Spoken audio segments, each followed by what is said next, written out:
नरक में हर पाप की अलग अलग सजा होती है और सबसे डरावनी सजा किस पाप के लिए दी जाती है? हैरानी की बात यह है कि ये वही पाप है जो हम में से ज्यादातर लोग अनजाने में हर रोज करते रहते हैं। आखिर वो पाप कौन सा है और उसकी सजा कितनी भयानक है? ये जानने के लिए वीडियो को अंत तक जरूर देखना, क्योंकि आखिर में आपको वो सच्चाई पता चलेगी जिसे सुनकर आपकी रूह कांप उठेगी। एक छोटा सा गांव था। चारों ओर हरे भरे खेत फैले हुए थे।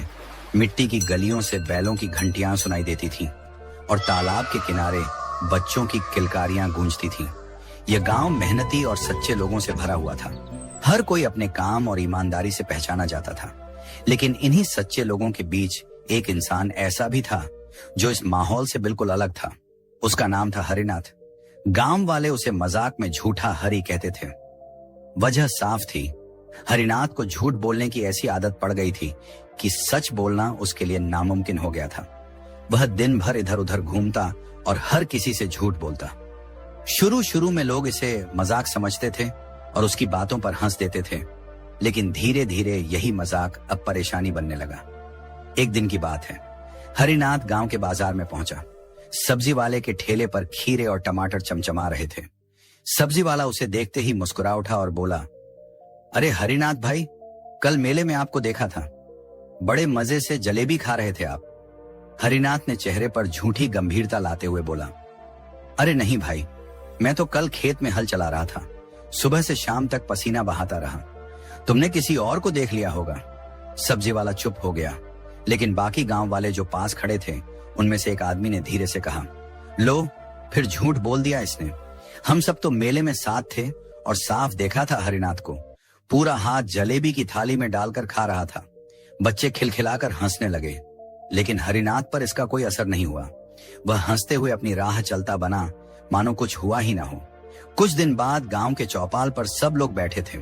चौपाल पर नीम का बड़ा पेड़ था, जिसके नीचे लोग बीड़ी पीते और दिन भर की बातें करते थे। उसी समय हरिनाथ भी वहां आ पहुंचा। गांव का एक आदमी बोला, अरे हरिनाथ, सुना है तुमने पंडित जी से वादा किया था कि पूजा के लिए नारियल और अगरबत्ती लेकर आओगे, लेकिन तुम आए ही नहीं, क्या हुआ? हरिनाथ तुरंत झूठ गढ़ते हुए बोला, अरे भाई, मैं तो सुबह ही निकल पड़ा था, नारियल लेने ही जा रहा था, लेकिन रास्ते में नदी का पुल टूटा मिला, इसीलिए वापस आना पड़ा। यह सुनते ही दूसरे गांव का एक आदमी गुस्से में बोले, क्या बकवास कर रहे हो, वह पुल तो बिल्कुल सही सलामत है। आज ही तो हम सब उसी रास्ते से होकर आए हैं। लोगों के चेहरे पर अब हंसी की जगह चिढ़ साफ झलक रही थी। धीरे धीरे गांव वाले उसकी हर बात को झूठ मानने लगे और उसका भरोसा पूरी तरह उठ गया। समय बीतता गया। हरिनाथ की झूठ बोलने की आदत और बढ़ती गई। कभी वह कहता, मैंने अपने खेत में 10 मन गेहूं उगा लिए हैं। कभी कहता, कल राजा ने मुझे अपने दरबार में बुलाया और मेरी बहुत इज्जत की। गांव वाले उसकी बातों पर अब हंसते भी नहीं थे, वे बस सिर हिलाकर रह जाते। किसी ने उसकी गवाही पर भरोसा करना बंद कर दिया था। उसकी बातें सबके लिए अब बोझ बन चुकी थीं।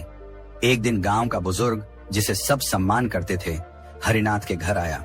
उसके चेहरे पर उम्र की लकीरें थीं, लेकिन आंखों में गहराई और सच्चाई झलकती थी। वह अंदर आया और बोला, बेटा, मैं तुझसे कुछ कहना चाहता हूँ, बैठ जा। हरिनाथ हंसते हुए बैठ गया। उसके चेहरे पर वही बनावटी मुस्कान थी। बुजुर्ग गंभीर आवाज में बोला, बेटा, इंसान की पहचान उसके सच और ईमानदारी से होती है। झूठ बोलकर तू शायद आज हंसी का पात्र बन रहा है, लेकिन कल यही झूठ तुझे बर्बादी की ओर ले जाएगा। झूठ का फल हमेशा कड़वा होता है। याद रख, झूठ बोलने वाला इंसान न खुद चैन से जी पाता है, न दूसरों को। अपनी जिंदगी यूं मत बर्बाद कर। हरिनाथ मुस्कुराया और बेफिक्री से बोला, अरे बाबा, आप तो व्यर्थ चिंता करते हो। मैंने झूठ बोलकर किसका नुकसान किया है? लोग सुनते हैं, हंसते हैं और भूल जाते हैं। ये तो बस एक आदत है। मेरी जान पर कोई आफत थोड़े ही आने वाली है। बुजुर्ग ने गहरी सांस ली और सिर हिलाते हुए बोला, बेटा, आदतें ही इंसान को बनाती और बिगाड़ती हैं। जब झूठ का पर्दा फटता है तो इंसान कहीं का नहीं रहता। याद रख, एक दिन तुझे अपने झूठ का भारी मूल्य चुकाना पड़ेगा। लेकिन हरिनाथ पर इन बातों का कोई असर नहीं हुआ। वह फिर गांव की गलियों में घूमता और झूठ बोलता रहा। कभी कहता, कल रात मैंने तालाब में ऐसा नाग देखा जिसकी आंखें अंगारे जैसी थीं। कभी कहता, मेरे सपने में खुद भगवान आए और बोले, हरिनाथ, तू बहुत नेक इंसान है। गांव वाले अब सिर हिलाकर रह जाते। किसी ने अब उसकी बातों को गंभीरता से लेना छोड़ दिया था, लेकिन यही आदत धीरे धीरे गांव वालों के लिए समस्या बनने लगी। एक बार गांव में चोरी हुई। सब लोग इकट्ठा हुए और आपस में पूछताछ करने लगे। जब हरिनाथ से पूछा गया तो उसने फिर झूठ बोला। हरिनाथ बोला, मैंने तो चोर को साफ देखा, वो तो बनिए का बेटा ही था। गांव का बनिया तुरंत भड़क गया और गुस्से में बोला, क्या बकवास कर रहे हो? मेरा बेटा तो उस रात मेरे साथ घर पर था। तुम्हारे झूठ ने तो मेरे परिवार की इज्जत पर दाग लगा दिया। गांव में तनाव फैल गया। लोग अब सचमुच हरिनाथ से परेशान हो गए। किसी ने कहा, अब तो इसका झूठ हमारी इज्जत के लिए खतरा बन गया है।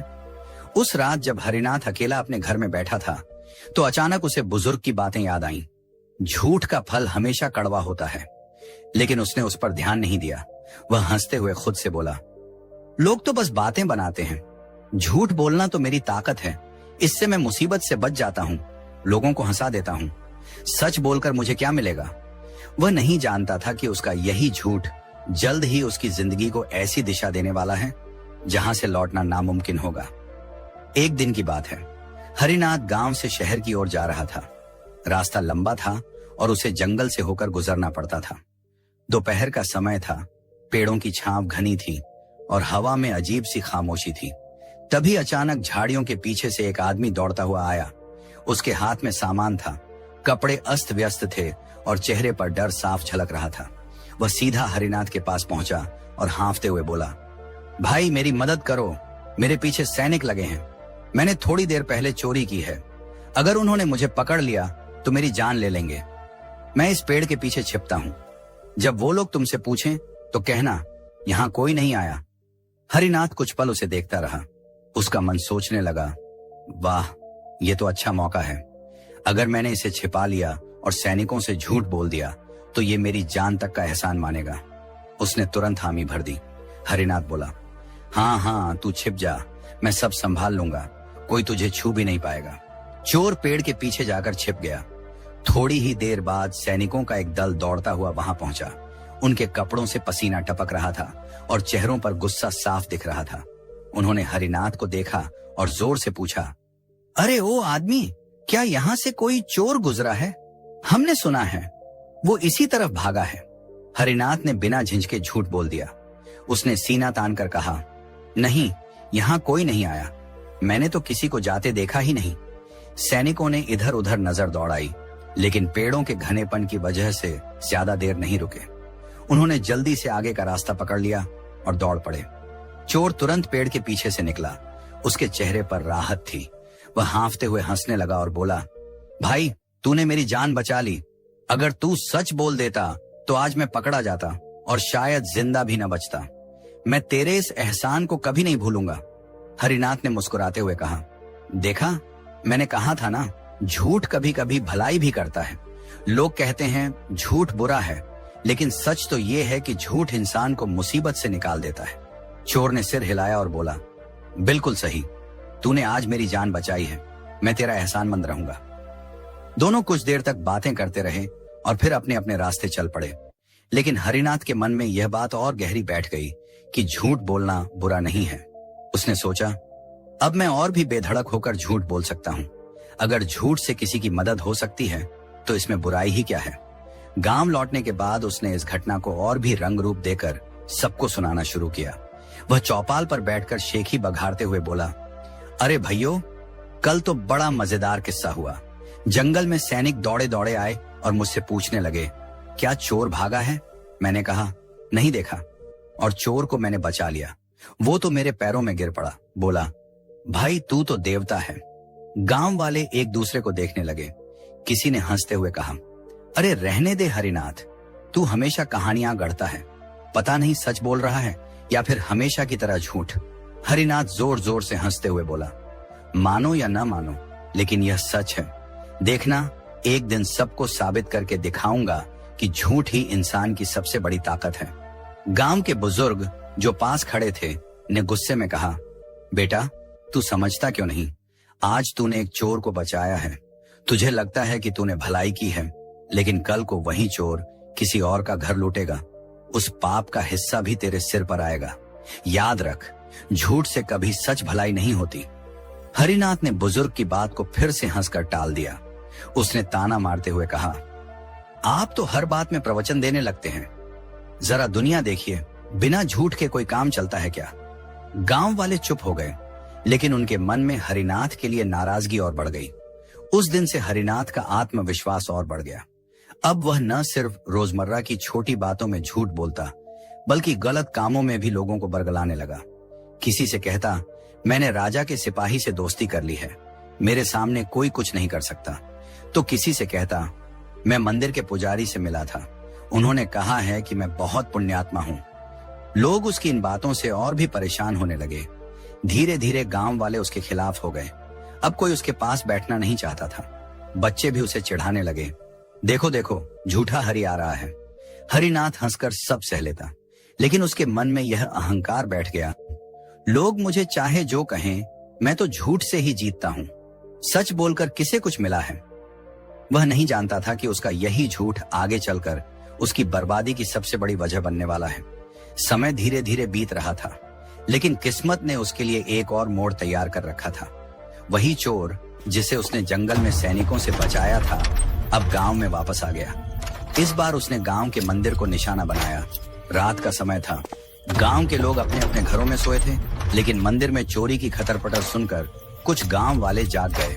उन्होंने देखा कि कोई आदमी मंदिर का ताला तोड़कर अंदर घुसा हुआ है।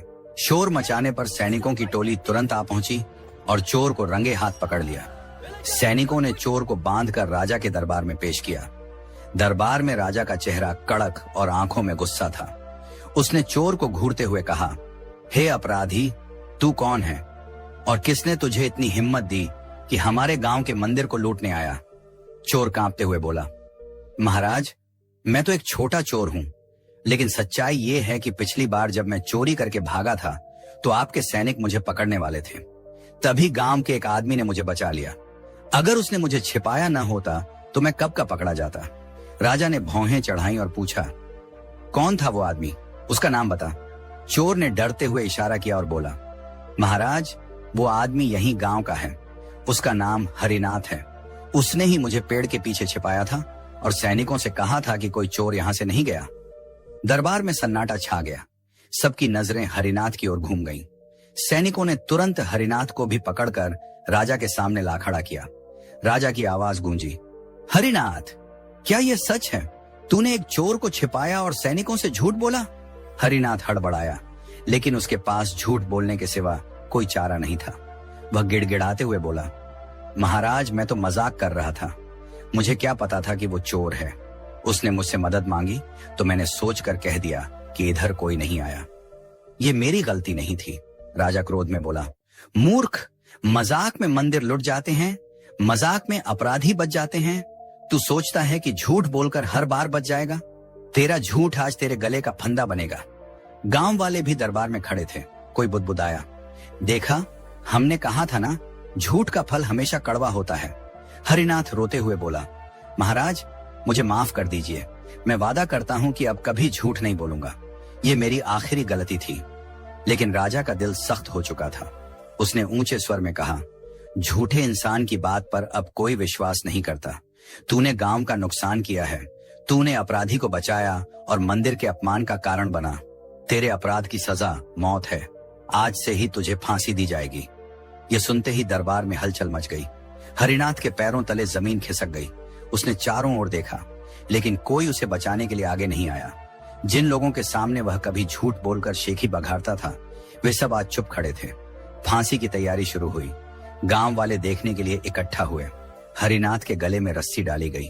उसके होंठ कांप रहे थे और आंखों के सामने उसकी सारी जिंदगी घूम रही थी। गांव के लोग, उसका झूठ, उसका मजाक और बुजुर्ग की सीख। उसने आखिरी बार आसमान की ओर देखा और बुदबुदाया, काश मैंने सच बोला होता, काश मैंने उस चोर को न बचाया होता, काश मैंने अपनी आदत बदल ली होती। लेकिन अब बहुत देर हो चुकी थी। पल भर में तख्त खिसका और उसका शरीर हवा में झूल गया। गांव वालों ने सिर झुका लिया।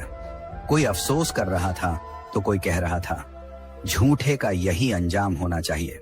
हरिनाथ का जीवन वहीं खत्म हो गया, लेकिन उसकी आत्मा की यात्रा अब शुरू होने वाली थी। क्योंकि उसके झूठ और पापों का हिसाब अभी बाकी था। लेकिन वहां जहां इंसानी आंखें नहीं देख सकती, एक और दृश्य शुरू हो चुका था। हरिनाथ की आत्मा कांपती हुई शरीर से अलग हुई। जैसे ही उसने चारों ओर देखा, उसके सामने दो विशालकाय आकृतियां प्रकट हुईं। उनके हाथों में गदा थी, चेहरे पर कठोरता, आंखों में अंगार। ये थे यमदूत। पहला यमदूत गरजते हुए बोला, हरिनाथ, अब तेरी आत्मा हमारे साथ चलेगी। तूने झूठ बोलकर, पाप करके लोगों का जीवन दुखी किया है। अब तुझे यमराज के दरबार में ले जाया जाएगा। हरिनाथ डरकर बोला, नहीं नहीं, मैं कहीं नहीं जाऊंगा।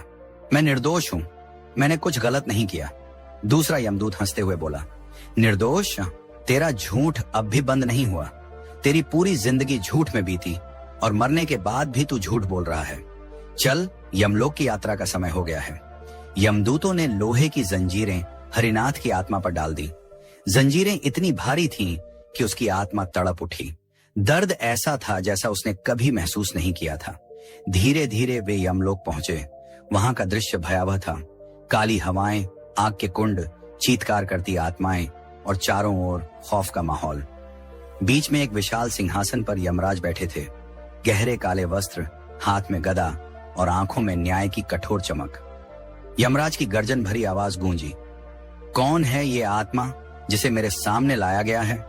पहला यमदूत झुककर बोला, महाराज, ये वही हरिनाथ है जिसने जिंदगी भर झूठ बोला। इसने गांव वालों का विश्वास तोड़ा, अपराधियों को बचाया और अपने झूठ से कई पाप किए। राजा ने इसे फांसी दी और अब हम आपकी आज्ञा के अनुसार इसे यहाँ लाए हैं। यमराज ने हरिनाथ की ओर देखा। उनकी आंखों की तपिश से हरिनाथ कांपने लगा। वह गिड़गिड़ा कर बोला, हे धर्मराज, मुझे क्षमा कर दीजिए। मैंने गलती की, लेकिन मैं बदल सकता हूँ। मुझे एक और मौका दीजिए। यमराज गहरी आवाज में बोले, हरिनाथ, इंसान को बदलने के लिए जीवन दिया जाता है, मृत्यु के बाद नहीं। तुझे कितनी बार समझाया गया, गांव के बुजुर्ग ने चेतावनी दी, लोग तुझसे नाराज हुए, लेकिन तूने परवाह नहीं की। अब पश्चाताप का समय खत्म हो चुका है। हरिनाथ रो पड़ा, मुझे एक बार पृथ्वी पर भेज दीजिए। मैं सच बोलूंगा, अच्छे कर्म करूंगा, मैं झूठ कभी नहीं बोलूंगा। यमराज क्रोध में बोले, झूठे इंसान की बात पर कौन विश्वास करे? तू अभी भी झूठ बोल रहा है। अगर सच में पछतावा होता तो तूने धरती पर ही अपनी आदत छोड़ दी होती। अब तुझे अपने पापों की सजा भोगनी होगी। यमराज ने दूतों की ओर इशारा किया, इसे नरक की अग्नि में ले जाओ, वहां इसे उसके झूठ के अनुसार दंड मिलेगा। यमदूत हरिनाथ को घसीटते हुए ले गए। रास्ते में वह चिल्लाता रहा, मुझे बचाओ, मुझे माफ कर दो, मैं निर्दोष हूं। लेकिन उसकी चीखें खाली अंधेरे में गूंजती रह गईं। धीरे धीरे वह नरक के द्वार पर पहुंचा।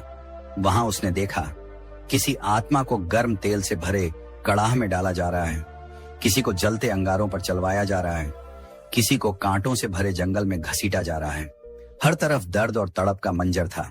पहला यमदूत बोला, हरिनाथ, ये सब देख ले, तूने झूठ बोला, अब तेरी सजा भी वैसी ही होगी।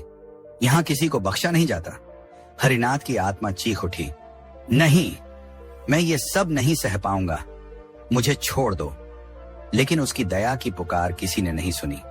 अब उसे नरक का असली चेहरा देखना था। हरिनाथ को यमदूत घसीटते हुए अग्नि के कुंड तक ले गए। वहां लाल लाल लपटें उठ रही थीं और ज्वालाएं आसमान छू रही थीं। जैसे ही उसकी आत्मा को आग में फेंका गया, उसकी दर्द भरी चीख पूरे नरक में गूंज उठी।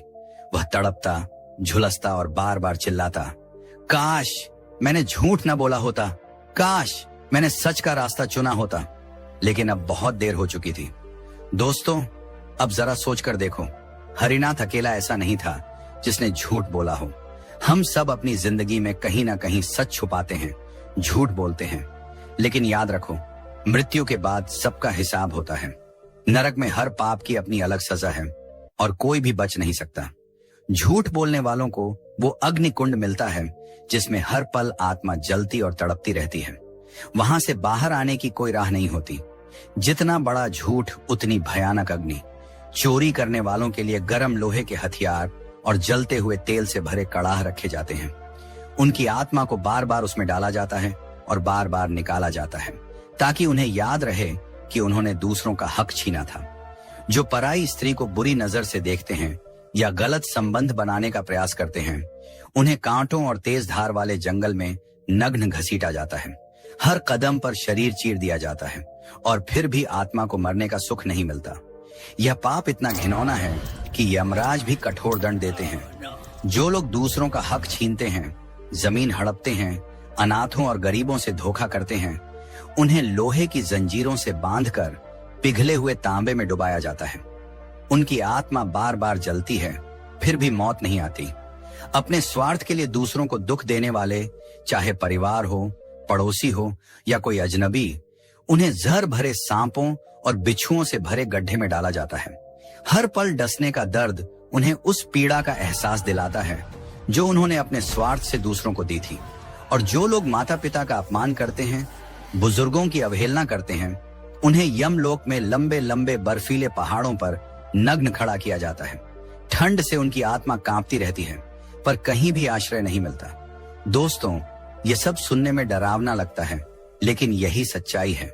नरक कोई कहानी नहीं है, ये पापों का न्यायालय है। धरती पर हम जो बोते हैं, यमलोक में वही काटते हैं। इसलिए अब भी समय है। झूठ छोड़ो, चोरी मत करो, पराई स्त्रियों का सम्मान करो, दूसरों का हक मत छीनो और कभी भी किसी को अपने स्वार्थ के लिए मत दुख दो। सच बोलो, धर्म का पालन करो और भलाई का रास्ता चुनो। तभी हम नरक की इन भयानक यातनाओं से बच सकते हैं। दोस्तों, अगर यह जानकारी आपको अच्छी लगी हो तो सच्चे दिल से हर हर महादेव लिख दे। लाइक करो वीडियो को और वीडियो को सभी लोगों तक पहुंचा दो ताकि सभी लोग अच्छे कर्म करें। जय श्री कृष्णा। नरक में हर पाप की अलग अलग सजा होती है और सबसे डरावनी सजा किस पाप के लिए दी जाती है? हैरानी की बात यह है कि ये वही पाप है जो हम में से ज्यादातर लोग अनजाने में हर रोज करते रहते हैं। आखिर वो पाप कौन सा है और उसकी सजा कितनी भयानक है?